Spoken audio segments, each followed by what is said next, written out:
Picture this. You are sitting in your first-class seat, finally treating yourself after months of saving every penny. The leather is soft, the legroom is incredible, and for the first time in years, you feel like you deserve this moment of luxury. Then she appears, a woman storming down the aisle, pointing directly at you with rage in her eyes. She is screaming about how people like you do not belong in first class, how you stole her seat. She is going to make your life a living nightmare. At 30,000 feet, trapped in a metal tube, I thought this was just another entitled passenger having a meltdown. I had no idea I was staring into the face of my new neighbor. I had no idea she was the president of my HOA. And I had no idea that this flight would start the most intense war of my entire life. 3 months of overtime shifts. 3 months of eating ramen noodles and skipping every social event. 3 months carefully saving every dollar I could find. All for this moment, sitting in seat 2A, feeling the soft leather beneath me as I settled in for my dream vacation to Hawaii. I had never flown first class before. The flight attendant offered me champagne, and I felt tears in my eyes. This was it. This was my reward for working 16-hour days and never giving up on my goals. That piece lasted exactly 12 minutes. The commotion started at the gate before we even took off. I could hear shouting from the back of the plane, a passenger arguing with the flight crew. The voice was shrill, demanding, cutting through every conversation on the aircraft. This is completely unacceptable. Do you know who I am? I demand to speak to your supervisor immediately. I tried to ignore it. This was my vacation, my escape. I was not going to let some angry passenger ruin my first taste of luxury travel. But then I saw her. A woman in her 50s with perfectly styled blonde hair and a designer purse clutched in her manicured hands.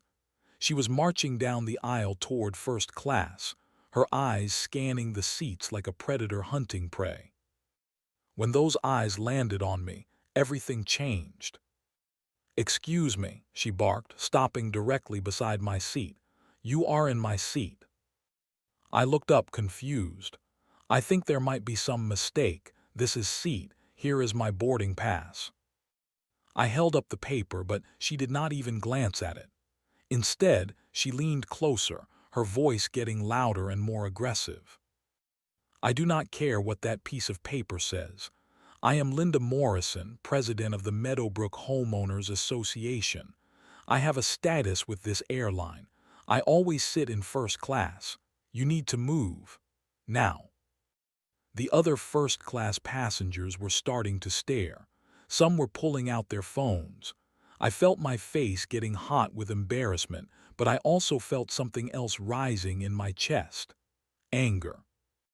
"Ma'am, I paid for this seat. I have my boarding pass and my receipt. I am not moving." Linda's face turned red. Red, like a tomato left too long in the sun. She stepped closer, close enough that I could smell her overpowering perfume. "Listen to me very carefully, you little nobody. I know people, important people. I can make your life very difficult if you do not give me what I want. Move, now." That was when the flight attendant appeared. A calm woman in her 30s who looked like she had dealt with difficult passengers before. "Ma'am, I need you to return to your assigned seat. We are about to take off." Linda spun around, her fury now directed at the flight attendant. "This person has stolen my seat. I demand you remove them immediately." The flight attendant remained professional. "Can I see your boarding pass, please?" Linda fumbled in her purse, clearly flustered. When she finally produced her boarding pass, the flight attendant examined it carefully. "Ma'am, your seat is 24C in the main cabin." The silence that followed was deafening. Every passenger in first class was watching now. Some were recording with their phones. Linda looked around, realizing she had made a scene in front of dozens of witnesses. But instead of backing down, she doubled down. "There has been a mistake. I always fly first class. This person," she pointed at me again, "does not belong here. Look at them." I felt something inside me snap. I stood up slowly, making sure I was at my full height, looking down at this woman who thought she could intimidate me. "Linda Morrison of the Meadowbrook Homeowners Association. I belong here because I paid for this seat. Unlike you, I did not try to steal someone else's seat. Now, please return to your assigned seat in coach before security gets involved." The flight attendant nodded approvingly. "Ma'am, you need to return to your seat immediately, or we will have to remove you from the aircraft." Linda's eyes were blazing with hatred as she stared at me. "This is not over," she hissed. "Not even close." As she stormed back toward the coach, I had no idea how prophetic those words would be. 20 minutes into the flight, after Linda had finally been forced back to her assigned seat, I thought the drama was over. I was wrong. She came back. This time she approached more quietly, but her face still carried that same entitled rage. She had something in her hand, my boarding pass, which I had left on my tray table when I went to the bathroom. "Well, well, well," she said, her voice dripping with fake sweetness. "Michael Thompson, 412 Maple Street, Meadowbrook Estates." My blood went cold. That was my address. My new address in the house I had just bought 2 weeks ago. Linda's smile was terrifying.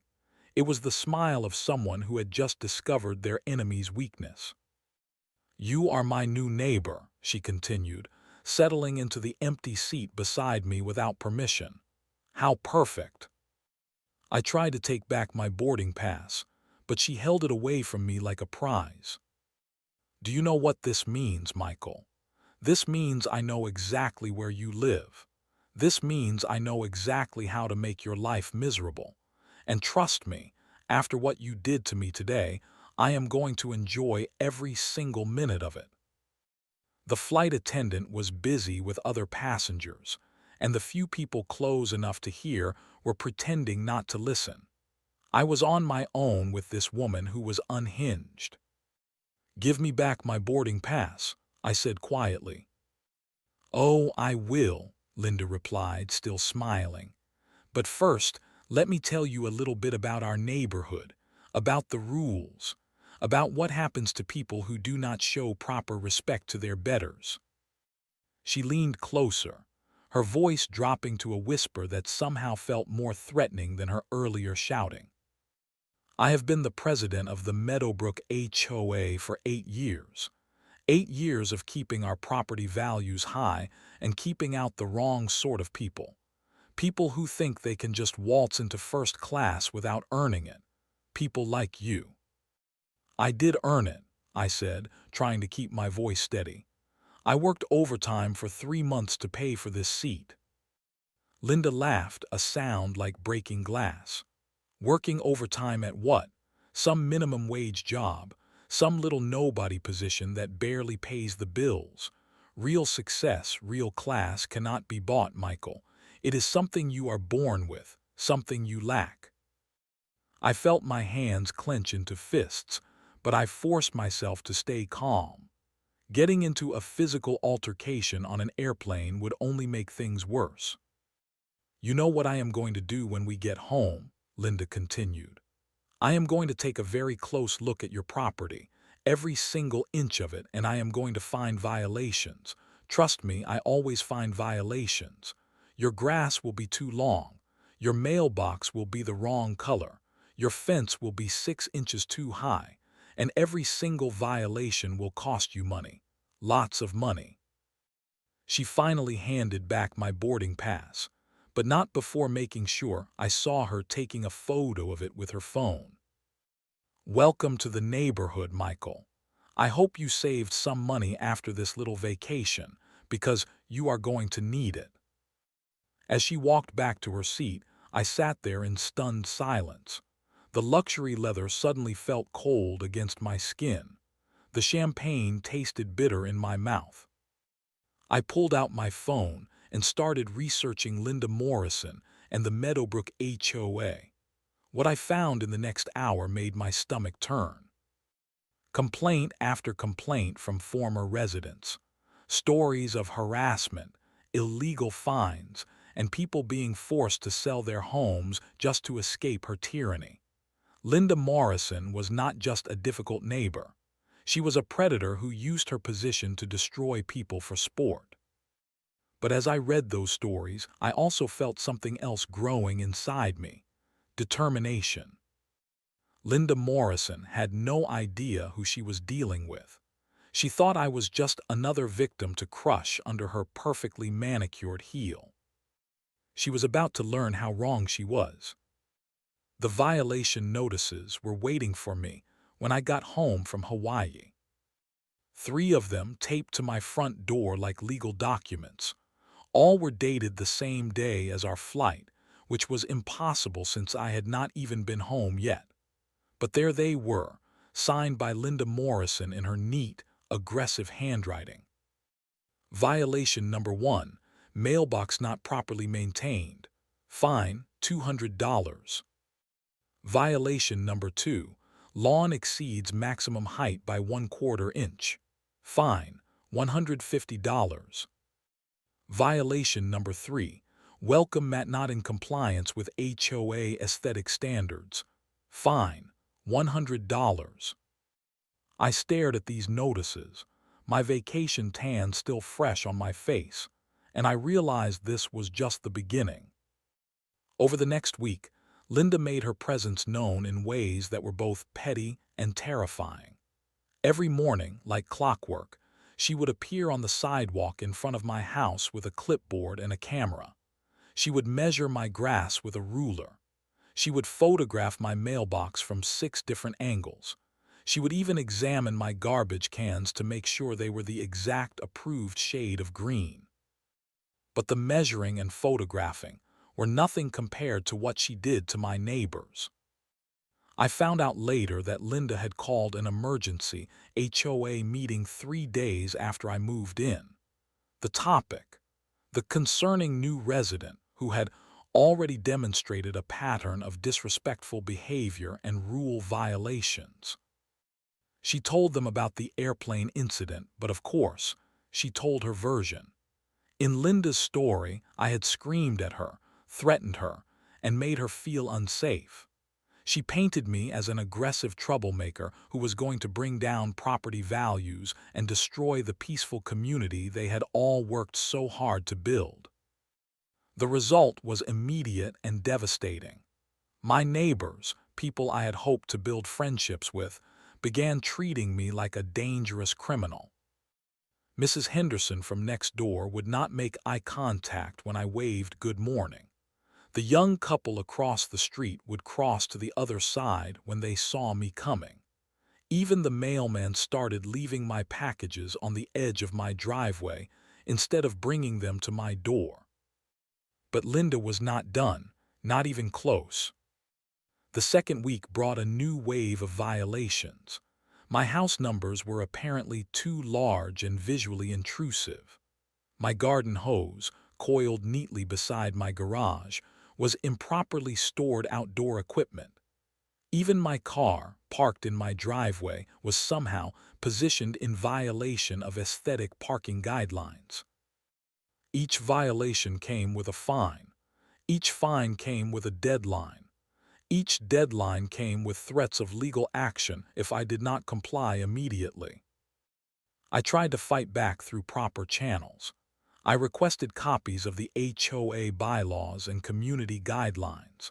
What I received was a document so thick and contradictory that it would have taken a team of lawyers to understand it. Rules about grass height conflicted with other rules about lawn maintenance. Regulations about mailboxes seemed to change depending on which page you were reading. It was masterfully designed confusion. Linda had created a system where she could find violations anywhere, anytime, for any reason. But the worst part was not the fines or the harassment. The worst part was the isolation. I would come home from work to find my garbage cans tipped over, my welcome mat moved slightly out of place, small signs that someone had been on my property while I was gone. When I installed a security camera to catch whoever was doing it, I received a violation notice for unauthorized surveillance equipment. When I tried to attend my first official HOA meeting to defend myself, I walked into a room full of hostile faces. Linda sat at the head of the table like a queen holding court, and every single person in that room had already been convinced that I was the enemy. "As you can see," Linda announced as I took my seat, "Mr. Thompson has decided to join us tonight. Perhaps he can explain to the community why he believes the rules that apply to everyone else should not apply to him." 20 pairs of eyes stared at me with suspicion and disgust. These were my neighbors. These were supposed to be my community. And in that moment, sitting in that hostile room, I made a decision that would change everything. I was not going to run. I was not going to be driven out of my own home by a petty tyrant with a clipboard and a grudge. Linda Morrison wanted a war. Fine. She was about to get one. Linda's escalation campaign began the Monday after that first HOA meeting. If she had been aggressive before, now she was relentless. I woke up to find a city code enforcement officer in my driveway, clipboard in hand, examining my house like it was a crime scene. Behind him stood Linda, arms crossed, wearing the satisfied smile of someone watching their plan unfold perfectly. "Mr. Thompson," the officer called out, "I am Officer Martinez with the city. We have received several complaints about potential safety violations on your property." I walked outside, still in my pajamas, confused and embarrassed. What kind of safety violations? Officer Martinez consulted his clipboard. "Reports of unpermitted electrical work, possible structural modifications, and concerns about hazardous materials storage." I stared at him. "I just moved in 3 weeks ago. I have not done any electrical work or structural modifications, and the only hazardous materials I have are cleaning supplies under my kitchen sink." Linda stepped forward, her voice dripping with fake concern. "Officer Martinez, as the HOA president, I have a responsibility to ensure our community remains safe. I have personally observed suspicious activity and what appears to be unpermitted work being done at night." Unpermitted work. I could not believe what I was hearing. I have not done any work. I have barely had time to unpack. But Officer Martinez was already walking around my house, examining the foundation, the electrical meter, even my garden shed. Linda followed him like a tour guide, pointing out concerns and irregularities that existed only in her imagination. The inspection took 2 hours. 2 hours of humiliation as my neighbors watched from their windows, and Linda provided a running commentary on every supposed violation she could invent. In the end, Officer Martinez found nothing. No violations, no safety concerns, nothing. But the damage was done. My neighbors now thought I was under investigation by the city. Linda had successfully planted the seed that I was some kind of criminal hiding dangerous activities. That was just Monday. Tuesday brought a visit from the utilities company. Someone had called to report a gas leak at my address. The technician who showed up was apologetic but thorough, checking every connection and appliance in my house. Again, no problems found. Again, Linda was watching from across the street with that same satisfied smile. Wednesday was the postal service. Someone had filed a complaint that I was intercepting and tampering with neighborhood mail. A postal inspector came to my house to investigate. The absurdity was overwhelming, but I had to prove my innocence anyway. By Thursday, I realized what Linda was doing. She was systematically calling every city department, every utility company, every government agency she could think of, filing false reports designed to make my life as difficult as possible. But Thursday was also when Linda made her first serious mistake. I came home from work to find my car being hooked up to a tow truck. My car, sitting in my driveway, is legally parked on my property. "Wait," I shouted, running toward the truck. "That is my car." The tow truck driver, a tired-looking man in coveralls, paused. "You live here?" "Yes, this is my house, my driveway, my car. Why are you towing it?" He handed me a work order. "Got a call from the HOA president. Says this vehicle is illegally parked, violating community standards, and needs to be removed immediately." I looked at the work order. Linda's signature was right there at the bottom, authorizing the tow. "She cannot do this," I said, my voice shaking with rage. "This is my property. She has no authority to have my car towed from my driveway." The tow truck driver looked uncomfortable. "Look, buddy, I just do what the work order says. If you have a problem, you need to take it up with whoever signed this." That was when I lost it, not physically but emotionally. 3 weeks of harassment, false reports, isolation, and now this. Linda had gone too far. I called the police. Real police, not code enforcement or postal inspectors. I explained the situation, showed them my registration and proof of residence, and demanded that Linda be charged with filing a false report and attempting to steal my vehicle. When the officers went to Linda's house to question her, I watched from my window. I saw her animated gestures, her indignant posture, her attempts to charm them with her concerned citizen routine. But this time, it did not work. This time, she had crossed a line that even Linda Morrison could not talk her way out of. The officers returned to my house with Linda in tow. She was no longer smiling. "Ma'am," one of the officers said to Linda, "you do not have the authority to order vehicles towed from private property, even as HOA president. This was an illegal action." Linda's face was red again, that same tomato color from the airplane. "Officer, you do not understand. This man is a threat to our community. He has been violating rules, causing problems." "Ma'am, that is a civil matter for the HOA to handle through proper channels. What you did today was attempted theft of a motor vehicle." I watched Linda's world start to crumble, one illegal action at a time. The attempted car towing was Linda's first major mistake, but it would not be her last. What she did not know was that her escalating harassment had finally pushed me to hire professional help. Attorney Sarah Chen came highly recommended by a coworker who had dealt with HOA disputes before. She was young, sharp, and specialized in homeowner rights cases.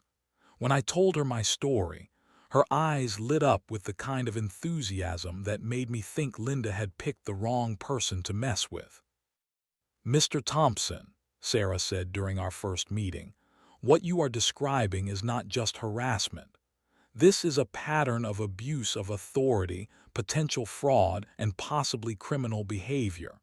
We need to document everything and build a comprehensive case." That documentation process revealed things about Linda Morrison that made my blood run cold. Sarah's investigation started with the HOA's financial records, which, as a homeowner, I had the legal right to examine.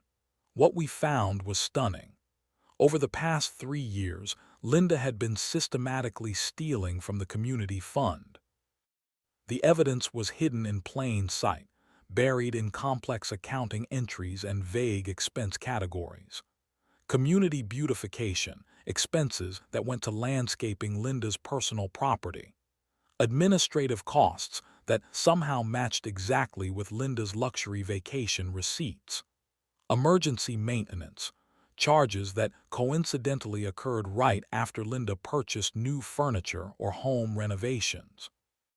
In total, Linda had embezzled over $40,000 from the HOA fund, money that was supposed to maintain community areas, repair shared facilities, and improve neighborhood infrastructure had instead paid for Linda's lifestyle. But the financial crimes were just the beginning. Sarah also discovered that Linda had been falsifying HOA meeting minutes for years. Votes that never happened were recorded as unanimous decisions. Meetings that were never called were documented as having full attendance. Most shocking of all, Linda's re-election as HOA president had been based on completely fabricated voting records. She had been operating as an illegitimate dictator for over 2 years. The investigation also revealed that I was not Linda's first victim. Sarah tracked down 6 former Meadowbrook residents who had been driven from their homes by Linda's harassment campaigns. Each story was similar to mine: escalating violations, false reports to city agencies, social isolation, and eventually the decision to sell their homes just to escape the constant torment. One former resident, a retired teacher named Robert Kim, had been forced to sell his dream retirement home after Linda launched a year-long campaign of violations and fines. His crime: he had questioned one of Linda's expenditures during an HOA meeting. Another victim, Maria Santos, had been targeted after she complained about Linda's aggressive behavior toward her teenage son. Linda had filed false reports with Child Protective Services, claiming Maria was an unfit parent. The investigation had been traumatic and humiliating, even though it ultimately found no wrongdoing. The pattern was clear. Linda Morrison was a serial abuser who used her HOA position to wage personal vendettas against anyone who challenged her authority. But Sarah's investigation also uncovered Linda's fatal weakness: her complete disregard for legal boundaries. Security footage from my neighbor's camera, obtained with their permission once they learned the truth about Linda, showed her trespassing on my property multiple times. She had been caught on video moving my welcome mat, examining my mail, and even trying to look through my windows. Phone records subpoenaed through the legal process revealed that Linda had made over 30 false reports to various city agencies in just 3 weeks. The pattern of harassment was so obvious and systematic that it constituted criminal stalking under state law. Most damaging of all, Linda had made a critical error during the car towing incident. In her rage and desperation, she had sent a text message to the tow truck company claiming to be the property owner authorizing the tow. She had committed fraud in writing, with a timestamp and digital trail. "Mr. Thompson," Sarah said as we reviewed the evidence, "Linda Morrison is not just a difficult neighbor. She is a criminal who has been operating with impunity for years. The question now is not whether we can stop her, but how many charges the district attorney will file." But even with all this evidence, Linda was not backing down. If anything, she was becoming more desperate and dangerous. The same week Sarah filed our first legal motion, Linda made another critical mistake. She confronted Sarah directly outside the courthouse, threatening to destroy her career and make her regret ever taking this case. Linda did not realize that threatening an attorney in front of a courthouse is a serious crime. She also did not realize that Sarah was wearing a recording device, capturing every word of her unhinged rant. That recording would become the final nail in Linda Morrison's coffin. The emergency HOA meeting was scheduled for Thursday, November 15th, at 7 p.m. in the Meadowbrook Community Center. Linda had called it herself, confident that this would be the meeting where she finally got rid of me. She had no idea it would be the meeting that ended her reign of terror. Linda arrived early, as she always did, arranging the chairs in a formation that put her at the center of attention. She had invited every homeowner in the development, promising them that tonight they would finally address the problem resident who had been disrupting their peaceful community. By the time I arrived with Sarah, the room was packed. 43 homeowners, all sitting in judgment of the man they believed was a troublemaker and a threat to their property values.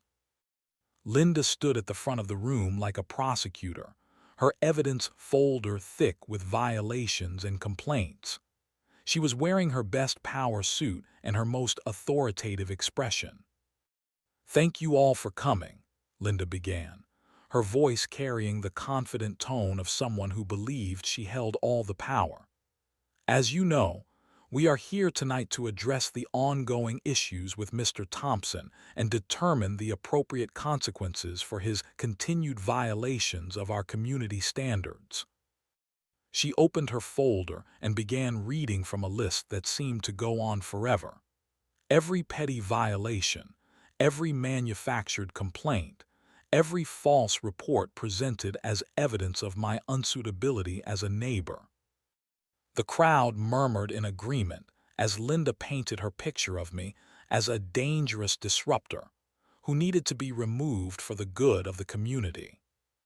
"Therefore," Linda concluded, "I am recommending that the HOA board vote to begin immediate foreclosure proceedings against Mr. Thompson's property for unpaid fines and continued violations of our community covenant." The room erupted in supportive applause. Linda smiled with satisfaction, clearly believing she had won. That was when Sarah stood up. "Excuse me," Sarah said, her voice cutting through the applause like a blade. "Before any votes are taken, I believe the community deserves to know the truth about Linda Morrison and her illegal activities." The room went silent. Linda's face went from confident to confused to terrified in 3 seconds. "I am Sarah Chen, Mr. Thompson's attorney. Over the past month, we have conducted a comprehensive investigation into the Meadowbrook HOA and its leadership. What we discovered will shock you." Sarah walked to the front of the room, her folder in hand. But unlike Linda's collection of petty complaints, Sarah's folder contained bank records, falsified documents, and evidence of systematic criminal behavior. "Linda Morrison has been stealing from your community fund for over 3 years," Sarah announced. $43,000 of your money has been diverted to pay for her expenses." The room exploded, voices raised in disbelief, anger, and confusion. Linda tried to shout over the chaos, but Sarah continued. "She has been falsifying meeting minutes, fabricating voting records, and operating as an illegitimate authority for over 2 years. Her re-election as HOA president was based on completely fraudulent documentation." Sarah pulled out photographs, bank statements, and official documents. She laid them out on the table for everyone to see. "Linda Morrison has also been conducting systematic harassment campaigns against residents who question her authority. 6 families have been driven from this neighborhood by her illegal activities." Linda was on her feet now, screaming about lies and conspiracies, but no one was listening to her anymore. The evidence was overwhelming and undeniable. "Furthermore," Sarah continued, "Linda Morrison has committed multiple felonies in her campaign against Mr. Thompson, including filing false police reports, attempted vehicle theft, trespassing, and threatening a licensed attorney." That was when the sheriff's deputies entered the room. Linda saw them, and her face went completely white. "Linda Morrison," the lead deputy announced. "You are under arrest for embezzlement, fraud, filing false reports, and criminal harassment." As the handcuffs clicked around Linda's wrists, the room sat in stunned silence. The woman who had ruled their community with an iron fist for 8 years was being led away in custody. The last thing Linda said before they took her away was directed at me.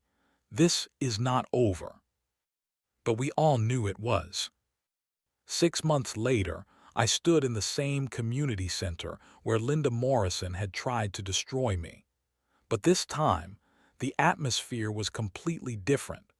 This time, I was being sworn in as the new president of the Meadowbrook Homeowners Association. Linda's criminal trial had been swift and decisive. Faced with overwhelming evidence of embezzlement, fraud, and harassment, she had accepted a plea deal that included 18 months in prison, full restitution of stolen funds, and a permanent restraining order preventing her from holding any HOA position in the future. The community had been shocked to learn the extent of Linda's crimes, but they had also shown remarkable grace in acknowledging their role in enabling her behavior. One by one, my neighbors had come to apologize for their treatment of me, explaining how Linda had manipulated them with lies and fear. Mrs. Henderson, my next-door neighbor, was the first to approach me after Linda's arrest.